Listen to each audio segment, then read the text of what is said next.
சரி, பாலுக்கு குறைக்கலையா நீங்க? ஏன்? பால் அன்றாடம் தானே தயாரிக்கிறாங்க. பால் முகவர்கள்லாம் குறைச்சிட்டாங்கன்னு அவங்க எல்லாருமே பெரிய பெரிய விளம்பரம் எல்லாம் போட்டிருக்காங்க. தனியார் பால் நிறுவனம் பெரிய முழு பக்கத்துக்கு விளம்பரம் போட்டிருக்காங்க. 40% எங்களுக்கு குறையுது அப்படின்னு சொல்லிட்டு.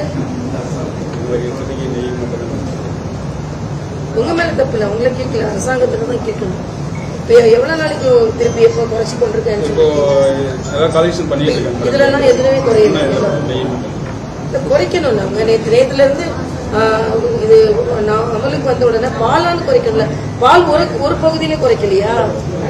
4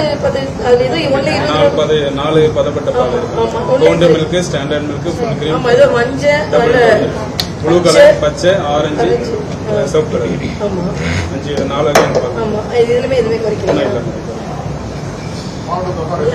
சரி, நாங்க என்னன்னு கேட்கணும்.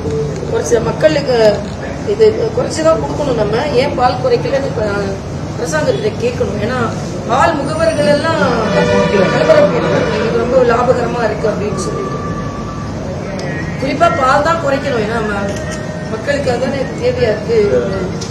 இப்ப இதுவுமே நீங்க 165 இது ஒண்ணுதான் இருக்கா? இப்ப இது இல்ல, இது என்ன அளவு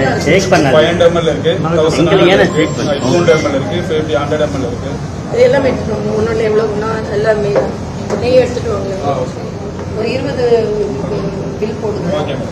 பில் போட்டுட்டு பழைய பில்லு எவ்வளவு ஆகுது, புதுசு எவ்வளவு ஆயிருக்குன்னு எங்களுக்கு பழசுக்கு நீங்க எவ்வளவு இது வரைக்கும் வாங்கிட்டு இருந்தீங்க, புதுசுக்கு எவ்வளவு எனக்கு. ஆனா பாலுக்கு அதெல்லாம் இப்ப உங்களுக்கு இன்ஸ்ட்ரக்ஷன்ஸ் எதுவும் வரல இது வரைக்கும் வரல. நான் கேட்டேன், நீங்க பதில் சொல்லுங்க. உங்களை வேற அவர் அரசாங்கத்துல கேள்வி கேட்டு பதில் சொல்லுங்க. தைரியம் பாருங்க.